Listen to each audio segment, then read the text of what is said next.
Hello, good morning dear friends. അപ്പോൾ എല്ലാവർക്കും നല്ല ഐശ്വര്യത്തിൻ്റെയും സമാധാനത്തിൻ്റെയും വിഷു ആശംസകൾ. അപ്പോൾ നമ്മുടെ 2024 വിഷു ഇന്നാണ്. അപ്പോൾ വിഷു സദ്യയിലേക്കുള്ള പുറപ്പാടിലേക്കാണ് ഞങ്ങൾ രാവിലെ ബ്രേക്ക്ഫാസ്റ്റ് ഒക്കെ ഉണ്ടാക്കാൻ പോകുന്നതേ ഉള്ളൂ.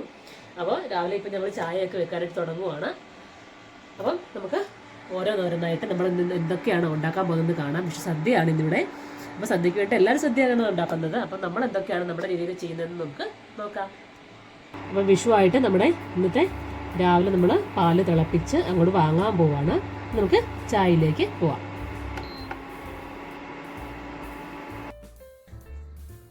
അപ്പോൾ ഇന്ന് രാവിലെ നമ്മൾ വിഷുവായിട്ട് സാധാരണഗതിയിൽ വിഷുവിന് ഓണത്തിനൊക്കെ നമ്മൾ സാധാരണ ഇഡലിയാണ് ഉണ്ടാക്കാറുള്ളത്. പക്ഷെ ഇന്ന് സാധിച്ചില്ല. എന്താണെന്ന് വെച്ചാൽ ഇന്നലെ ഭയങ്കര മഴയായിരുന്നു. ഈ വർഷം എനിക്കൊന്നും ഇത്രയും നല്ലൊരു മഴ നമുക്ക് കിട്ടിയിട്ടില്ല കേട്ടോ. അപ്പം നമ്മുടെ അരി ഉഴുന്നൊക്കെ വെള്ളത്തിട്ടിരുന്ന് ഫ്രിഡ്ജിൽ വെച്ചു. അരയ്ക്കാൻ സാധിച്ചില്ല, കറണ്ടില്ലായിരുന്നു. കറണ്ടിന്ന് വെളുപ്പിനെയാണ് വന്നിട്ട് പോയ ശേഷം. അപ്പോൾ ഇന്ന് നമ്മൾ രാവിലെ പുട്ടാക്കാന്ന് വിചാരിച്ചു. പുട്ടും പഴവുമാണ്. അപ്പം അതിനുവേണ്ടി നമ്മൾ പൊടി നനച്ചുകൊണ്ടിരിക്കുകയാണ്. അപ്പോൾ ഇത് നനച്ച ശേഷം നമുക്ക് ചിരട്ടപ്പുട്ട് ഉണ്ടാക്കാം. ഇന്ന് രാവിലെ പഴമുള്ളത് കൊണ്ട് എളുപ്പമുണ്ട്. അപ്പോൾ നമുക്ക് ഇന്ന് ബ്രേക്ക്ഫാസ്റ്റ് ചിരട്ടപ്പുട്ടാണ്. അപ്പോൾ നമ്മളെ ചിരട്ടപ്പുട്ട് മേക്കർ അതിലേക്ക് നമ്മൾ പുട്ടൊക്കെ എല്ലാം ഉണ്ടാക്കാൻ അറിയാമല്ലോ. തേങ്ങ ഇട്ട് കൊടുക്കണം. തേങ്ങ നമ്മൾ ഇഷ്ടം ഇട്ട് കൊടുക്കാം കേട്ടോ. തേങ്ങ ഇട്ട സാധനം പൊടി ഇട്ട് കൊടുക്കുക. ഗോതമ്പിൻ്റെ പുട്ടാണ് ഉണ്ടാക്കുന്നത്. എന്നും അരിപ്പൊടിയല്ല. അപ്പം ഞാൻ വിചാരിച്ചു ഇടയ്ക്കിടയ്ക്ക് ഗോതമ്പ് പുട്ട് എനിക്ക് ഇഷ്ടമാണ്. എന്ന് ഞങ്ങൾക്ക് രണ്ടുപേർക്ക് മാത്രം മതി തന്നെ ബ്രേക്ക്ഫാസ്റ്റിന് അച്ഛനും ചേട്ടനും ഒന്നും ഉണ്ടാവില്ല. അപ്പം ഞങ്ങൾക്ക് മാത്രം മതി. അപ്പോൾ ഗോതമ്പ് പുട്ട് ആക്കാമെന്ന് വിചാരിച്ചു. തേങ്ങ ഇട്ടു.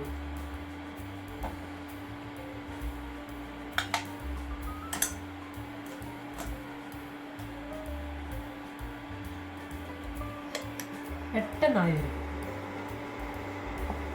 നമുക്ക് പുട്ടിനാവുന്നവരെ വെയിറ്റ് ചെയ്യാം. ആയി വന്ന് നമുക്കിത് പാത്രത്തിലേക്ക് മാറ്റാം.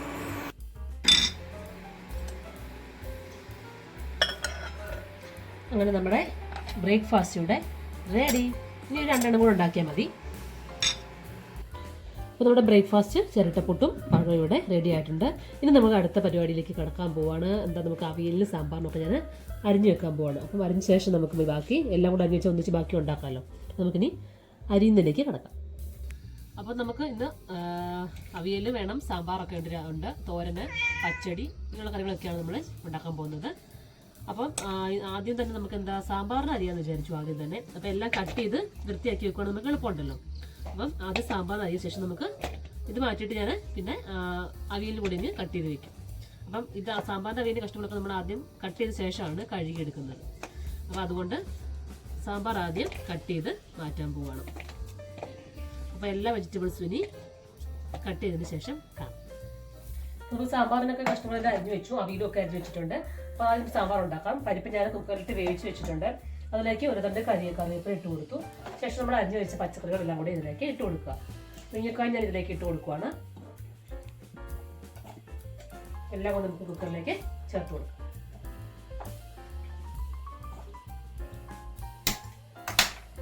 അടുപ്പത്തേക്ക് വെച്ച് കൊടുത്തു. നമുക്ക് പാകത്തിന് ഉപ്പ് ചേർത്ത് കൊടുക്കാം. മഞ്ഞപ്പൊടി ഇട്ട് കൊടുക്കുക. ഇനി നമുക്ക് കായം ചേർത്ത് കൊടുക്കുക. സാമ്പാറിൻ്റെ കായമാണ് നമ്മുടെ പ്രധാനപ്പെട്ട സാധനം. കായപ്പൊടിയാണ് ഞാൻ ചേർത്ത് കൊടുക്കുന്നത്. കായപ്പൊടി ചേർത്ത് കൊടുക്കുക. നമുക്കിത് അടച്ചു വെച്ച് ഒരു വിസിൽ വന്നാൽ മതി. കാരണം പരിപ്പ് ഓൾറെഡി ഞാൻ വേവിച്ചായിരുന്നു. 2 വിസിലടിച്ച് വേവിച്ചതുകൊണ്ട് കഷ്ണങ്ങളൊക്കെ ഒറ്റ വിസിൽ വെന്തോളും എല്ലാം കൂടി. അപ്പോൾ ഇത് വേവുന്ന വരെ നമുക്കിനി വിസിൽ വരുന്ന വരെ വെയിറ്റ് ചെയ്യാം. അപ്പോഴത്തേക്കും ഞാൻ അടുപ്പത്ത് അവിയലിനൊക്കെയുള്ള എല്ലാം അരിഞ്ഞ് വെച്ചേക്കുവാണ്. ഈ അവിയൽ കൂടി അടുപ്പത്തേക്ക് നമുക്ക് വെക്കാം. നമ്മൾ അവിയലിൻ്റെ കഷ്ണങ്ങളെല്ലാം അരിഞ്ഞ് വെച്ചിരിക്കുകയാണ്. അപ്പം ഞാൻ പാകത്തിന് ഇത്ര വെള്ളം മാത്രം ഒഴിച്ചു കൊടുത്തിട്ടുണ്ട്. ശകലം വെള്ളം അടുക്കി പിടിക്കാണ്ടിരിക്കാൻ വേണ്ടി മാത്രം. എന്നിട്ട് അടുപ്പത്ത് വെച്ച് കൊടുക്കാം. അതിലേക്ക് നമുക്ക് പാകത്തിന് ഉപ്പും മഞ്ഞപ്പൊടിയൊക്കെ ചേർത്ത് കൊടുക്കാം.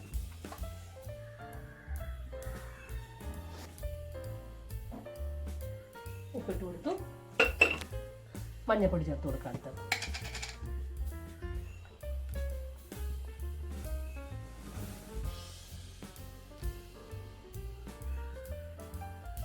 പച്ചമുളക് 2 കീറി ഇട്ടിട്ടുണ്ട്.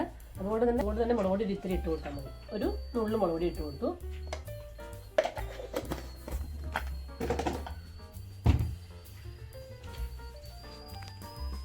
കറിവേപ്പില കൂടെ ചേർത്ത് കൊടുക്കാം. എന്നിട്ട് ഞാനൊരു ശകലം വെളിച്ചെണ്ണ കൂടി ഇതിലേക്ക് ഒഴിച്ച് കൊടുക്കുന്നുണ്ട്. കഷ്ണങ്ങളൊക്കെ ഒന്ന് അടുക്കി പിടിക്കാണ്ടൊക്കെ ഇരിക്കാനായിട്ട് ഇത്ര വെളിച്ചെണ്ണ ഒന്ന് ചേർത്ത് കൊടുത്തു. എന്നിട്ട് നന്നായിട്ട് ഇതൊന്ന് ഇളക്കി കൊടുക്കുക.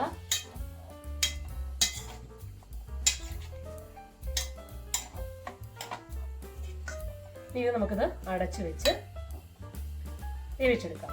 അപ്പോഴത്തേക്ക് നമുക്കിതിന് വേണ്ട തേങ്ങായും എല്ലാം കൂടി ചതച്ചെടുക്കാം. തേങ്ങായും ജീരകവും ചെറിയ ഉള്ളിയും കൂടി നമുക്ക് ചതച്ചെടുക്കാം. തേങ്ങായും ഞാൻ ചിരകി വെച്ചിരിക്കുകയാണ്. ഇവിടെ ഇരുന്ന് വേകട്ടെ. ഇത് നമുക്ക് അവിയലിനുള്ള തേങ്ങ ചതച്ചെടുക്കാം. അവിയൽ വേകുമ്പോഴത്തേക്ക് അപ്പം ചെറിയ ഉള്ളി ഒരു വലിയ ചെറിയ ഉള്ളി ആയതുകൊണ്ട് ഇത്ര എണ്ണ എടുത്തിട്ടുണ്ട്, ഇട്ട് കൊടുത്തു. അതിലേക്ക് നമുക്കിനി ചേർക്കാനുള്ള ജീരകമാണ്. അത്രയും അവിയൽ കഷ്ണങ്ങളൊക്കെ ഉള്ളതുകൊണ്ട് ഒരു 4 സ്പൂൺ ചെറിയ സ്പൂൺ ജീരകം ഞാൻ ചേർത്ത് കൊടുത്തിട്ടുണ്ട്. നമുക്കിതിലേക്ക് ഇനി തേങ്ങ ചേർത്ത് കൊടുക്കാം. തേങ്ങ ചേർത്ത് കൊടുക്കുക. തേങ്ങ ഒരു മുറിയും പിന്നെ വേറൊരു മുറിയുടെ ഹാഫ് കൂടെ എടുത്തിട്ടുണ്ട്. അപ്പം അതുകൂടി ചേർത്ത് കൊടുക്കുക. കുക്കർ ഒന്ന് ഫിസിലടിച്ചു. അപ്പോൾ സാമ്പാർ അത് കഷ്ണങ്ങളൊക്കെ വെന്ത് കാണും. ഇത് നമുക്ക് മാറ്റി വയ്ക്കാം, മതിയാവും. ഇനി നമുക്ക് ഇത് മിക്സിയിൽ തേങ്ങയും ജീരകവും നമ്മുടെ ഉള്ളി കൂടെ ചതച്ചെടുക്കാം. അപ്പം നമ്മുടെ അവിയലിൻ്റെ കഷ്ണങ്ങളൊക്കെ നമുക്ക് നോക്കാം. വെള്ളമൊക്കെ ഏകദേശം ഒന്ന് പറ്റി കാണും. ഏകദേശമൊക്കെ വെള്ളമൊക്കെ പറ്റി വന്നിട്ടുണ്ട്. ഞാൻ ഇതിലേക്ക് നമുക്ക് വാളംപുളി ഇഷ്ടമുള്ളവർ വാളംപുളി ചേർത്ത് കൊടുക്കുക. എന്തായാലും പുളി വേണം. ഞാൻ മാങ്ങ ഇട്ടതുകൊണ്ടാണ്, മാങ്ങയും കൂടി ഞാൻ ഇതിന് കൊണ്ട് ചേർത്തായിരുന്നു. അതുകൊണ്ട് ഞാൻ വാളംപുളി ചേർക്കുന്നില്ല. ഏതെങ്കിലും ഒന്ന് മതി കേട്ടോ. വാളംപുളിയുടെ അല്ല, മാങ്ങയോടെ ഇട്ടാണ് ഞാൻ വെച്ചത്. പിന്നെ നമുക്കിതിലേക്ക് നമ്മൾ റെഡിയാക്കി വെച്ചത് നമ്മുടെ അരപ്പുണ്ടല്ലോ, തേങ്ങയുടെ അരപ്പ് നമുക്ക് ചേർത്ത് കൊടുക്കാം. അപ്പോൾ അരപ്പം കൂടി ഇരുന്നിട്ടൊന്ന് ചൂടായിക്കോളും.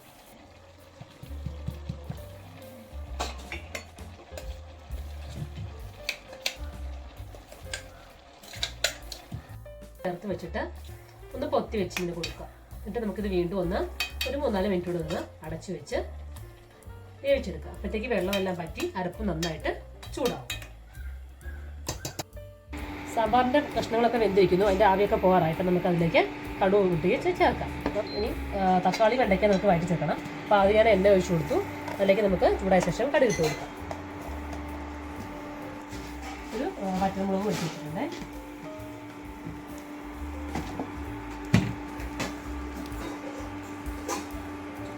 കടുക് ഇട്ട് കൊടുക്കാം. കടുക് പൊട്ടാൻ തുടങ്ങിയിട്ട് നമുക്ക് അതിലേക്ക് കറിവേപ്പില ഇട്ട് കൊടുക്കാം.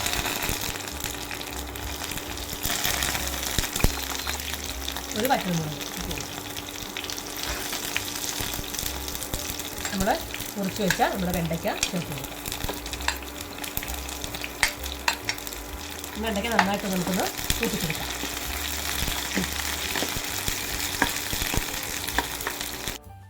വെണ്ടയ്ക്കൊക്കെ മൂക്കുമ്പോഴത്തേക്ക് നമുക്ക് അവിയലിൻ്റെ അവസ്ഥ നോക്കണം. അവിയൽ എല്ലാം നന്നായിട്ടൊക്കെ വെന്തൊക്കെ വന്നിട്ടുണ്ട്.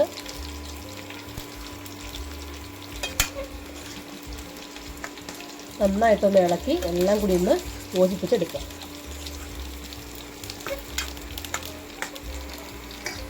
കഷ്ണങ്ങളൊക്കെ നന്നായിട്ട് അരപ്പും എല്ലാം ആയിട്ട് നന്നായിട്ട് യോജിച്ച് നമ്മൾ ഇളക്കി ചേർത്തിട്ടുണ്ട്. ഇനി നമുക്കിതിലേക്ക് ചേർക്കാനുള്ളത് വെളിച്ചെണ്ണയാണ്. നമ്മൾ വാങ്ങി വെച്ച ശേഷം വെളിച്ചെണ്ണ ഒഴിച്ചു കൊടുക്കണം. അപ്പോൾ നമുക്കിത് ഫ്ലെയിം ഓഫ് ചെയ്തേക്കാം. ഓഫ് ചെയ്തു. ഓഫാക്കിയ ശേഷം നമ്മളിതിലേക്ക് പച്ച വെളിച്ചെണ്ണ ഒഴിച്ചു കൊടുക്കുക. ഇത് നന്നായിട്ട് എല്ലായിടത്തും ഒന്ന് യോജിപ്പിക്കുക.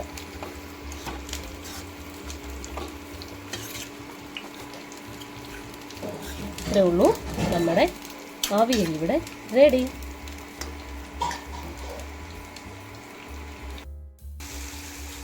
വെണ്ടയ്ക്ക ഒന്ന് മൂത്ത് വന്നിട്ടുണ്ട്. നമുക്കിനി തക്കാളി ചേർത്ത് കൊടുക്കാം.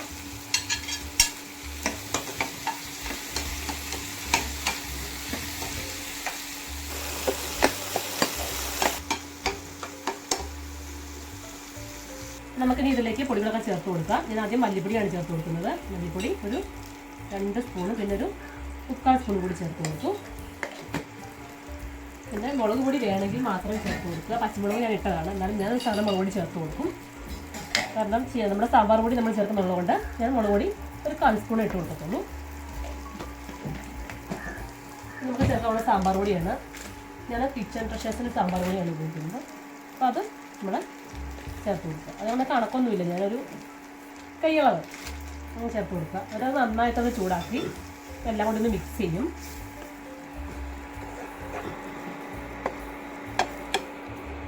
നന്നായിട്ടൊന്ന് ചൂടായി. നമുക്കിതിൽ നമ്മുടെ നമ്മുടെ സാമ്പാറിലേക്ക് ചേർത്ത് കൊടുക്കുക. അത് ഓഫ് ചെയ്ത് കൊടുക്കുക. ഇതിലേക്ക് ചേർത്ത് കൊടുക്കുക.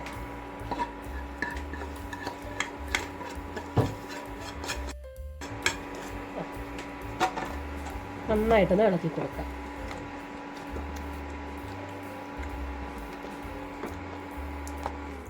ഇതിലേക്ക് നമുക്ക് ലാസ്റ്റ് ചേർക്കാനുള്ള ഇത്ര ഉലുവാപ്പൊടിയാണ്.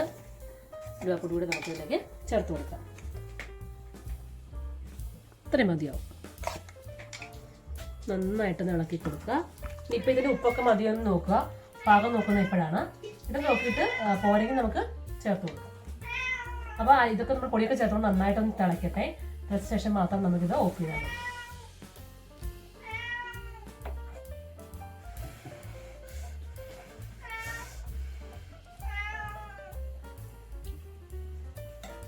ഒരു പൊടി ഉപ്പൂടെ വേണമെങ്കിൽ ചേർക്കാം.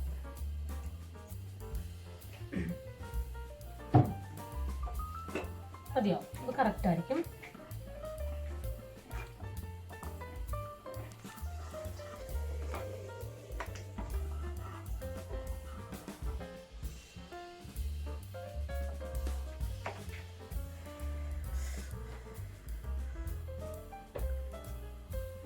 കറക്റ്റാണ്.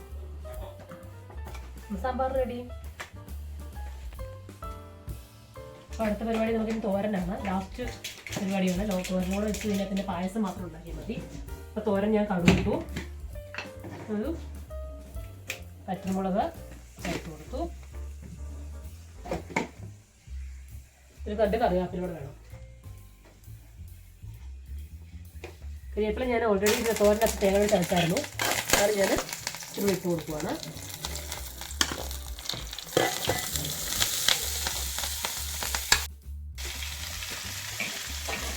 തേങ്ങായും വെളുത്തുള്ളിയും 2 കഷ്ണം ചെറിയ ഉള്ളിയും പച്ചമുളകും കറിവേപ്പിലയും കൂടി നമ്മൾ ചേർത്താണ് ഇതിലേക്ക് ചേർത്ത് കൊടുക്കുന്നത്. ഈ പാകത്തിന് നമുക്ക് ഉപ്പ് ചേർത്ത് കൊടുക്കാം.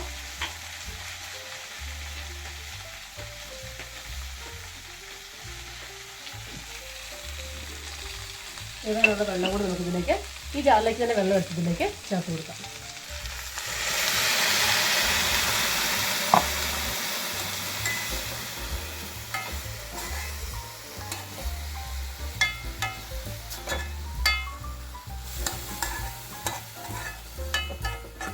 അടച്ചു വെച്ച് നമുക്ക് ഇതൊന്ന് വെള്ളം പറ്റുന്നവരെ വേവിച്ചെടുക്കാം.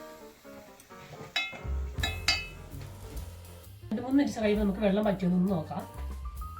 ആ സമയത്തേക്ക് കുറച്ച് പാത്രങ്ങളൊക്കെ ഉണ്ട്, അതൊക്കെ ഒന്ന് കഴുകി എടുക്കാം. അപ്പോൾ തോരൻ്റെ വെള്ളമെല്ലാം പറ്റി തോരനൊന്ന് വെന്ത് വന്നിട്ടുണ്ട്. നമുക്ക് ഇന്നൊരു 2 മിനിറ്റ് നിരത്തിയിടാം. അപ്പോൾ നമുക്ക് തോരൻ ഇവിടെ റെഡി ആയിട്ടുണ്ട്. നമുക്ക് ലാസ്റ്റ് ചെയ്യാനുള്ളത് പായസമാണ്. കറികളെല്ലാം വെന്തു കേട്ടോ, കറികളെല്ലാം വെന്തു. ഞാനെനിക്ക് പച്ചടി ഉണ്ടാക്കിയായിരുന്നു ആദ്യം. അപ്പോൾ നമുക്ക് വീഡിയോ എടുക്കാൻ ആളില്ലാഞ്ഞുകൊണ്ട് ഞാനത് കാണിക്കാഞ്ഞതാണ്. വെള്ളരിക്ക പച്ചടിയാണ് ഞാൻ ഉണ്ടാക്കിയത്. അപ്പോൾ നമുക്ക് ഇനി ലാസ്റ്റ് പായസം, അതാണ് പാലടയാണ് വാങ്ങിച്ച് വെച്ചേക്കുന്നത്. അപ്പോൾ ഇന്ന് പാലട പായസം ഉണ്ടാക്കാൻ പോകുന്നത്. അപ്പോൾ നമുക്ക് ഇനി അതിലേക്ക് കിടക്കാം.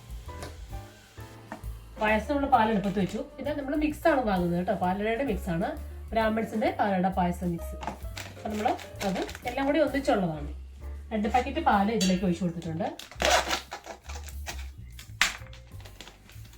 അതിലേക്ക് ഞാൻ മിക്സ് ഫുള്ള് ഇട്ട് കൊടുക്കുവാണ്. അതിനകത്തെല്ലാം ഉണ്ട് കേട്ടോ. പച്ച സേമിയ പുണക്കല്ല, ഇത് വേവാൻ കുറച്ച് താമസം എടുക്കുവേ. നന്നായിട്ട് കുറേ സമയം ഇങ്ങനെ ഇളക്കി കൊടുത്തോണ്ടിരിക്കണം. തിളച്ചതിന് ശേഷം ഫ്ലെയിം കുറച്ച് വെച്ചിട്ട് നന്നായിട്ട് ഇളക്കിക്കൊണ്ടിരിക്കണം. അപ്പം സേമിയ പായസം ഉണ്ടാക്കുന്നതിൻ്റെ ഇരട്ടി സമയം വേണം നമുക്ക് പാലട ഉണ്ടാക്കാനായിട്ട്. അപ്പം ഇതൊന്ന് നന്നായിട്ട് തിളച്ച് വരട്ടെ. അപ്പം നമ്മുടെ പായസം ഇവിടെ റെഡി ആയിട്ടുണ്ട്. നന്നായിട്ട് വെന്തൊക്കെ വന്നു. ഇനി നമുക്കിത് ഓഫ് ചെയ്ത ശേഷം ഞാൻ ഇച്ചിരി നെയ്യ് ഒഴിച്ചു കൊടുക്കുവാണ്. നെയ്യൊക്കെ ഒഴിച്ചു കൊടുത്തു. നന്നായിട്ടൊന്ന് ഇളക്കി കൊടുക്കുക. ഇത്രയേ ഉള്ളൂ നമ്മുടെ പാലട പായസം. എന്താ ഉണ്ടോ, പാലട പായസം ഇവിടെ റെഡി. അപ്പം എല്ലാം ഇവിടെ റെഡി ആയിട്ടുണ്ട്. ഇനി നമുക്ക് കഴിച്ചാൽ മാത്രം മതി. നമുക്ക് അടുത്ത കഴിപ്പിലേക്ക് പോകും. അപ്പോൾ ഞങ്ങൾ വിഷു സദ്യ കഴിക്കുവാണ്. കറികളെല്ലാം കൂട്ടി ഇതിൻ്റെ സദ്യ കഴിച്ചതോടുകൂടി ഞങ്ങളുടെ വിഷു ഇവിടെ തീർന്നിരിക്കുകയാണ്. ഇനി അടുത്ത വിഷുവിന് കാണാം. അത് ടേക്ക് കെയർ, ബൈ.